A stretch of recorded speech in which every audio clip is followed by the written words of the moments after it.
আসসালামু আলাইকুম এত লোক নিয়ে মানুষ আছে ব্যস্ত অবস্থা।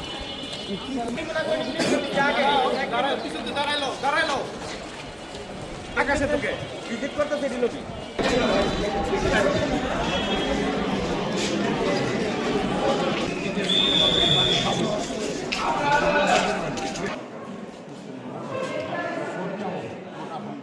আমি যে কটা সেন্টারে গিয়েছি, আমি সকালে একটা সেন্টারে কতগুলি স্কুল ফতুল্লাতে, সেখানে খেজুর গাছের স্লোগান দিচ্ছি।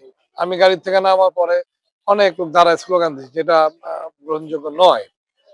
যাই হোক, যার শেষ ভালো যার, সব ভালো তার। এখনো আরো ঘন্টাখানিক প্রায় বাকি আছে।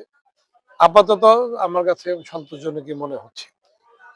আর জনগণ গত 17 বছর ভোট দিতে পারে নাই, যার জন্য এবার তারা ভোট দিচ্ছে, স্বতঃস্ফূর্তভাবে ভোট দিচ্ছে। আমি মনে করি যদি কোন রকমের ইঞ্জিনিয়ারিং না হয়, রেজাল্ট পাল্টিয়ে দেওয়া না হয়, যদিও আমার প্রশাসনের উপরে শতভাগ আমার বিশ্বাস আছে যে তারা এই কাজটি করবে না, করা উচিত হবে না।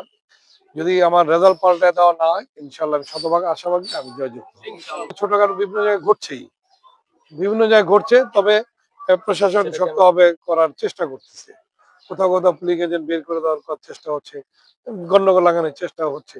আমি সেটাকে খুব বড়ভাবে আমি করতে চাই না। আমি বলতে চাই এখন সেটা হলো যে ইঞ্জিনিয়ারিং হবে কিনা, কারণ নির্বাচন প্রায় শেষ, যা হওয়ার হয়ে গেছে।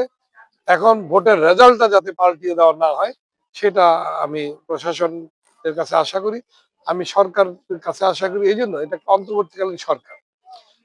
এই সরকারের ডক্টর ইউনূস সাহেবের এই সরকার, এটা কারো পক্ষপাতিত্ব হবে এটা আমি মনে করি না। যদি ইঞ্জিনিয়ারিং না হয়, তাহলে আমি ইনশাল্লাহ পাশ করবো।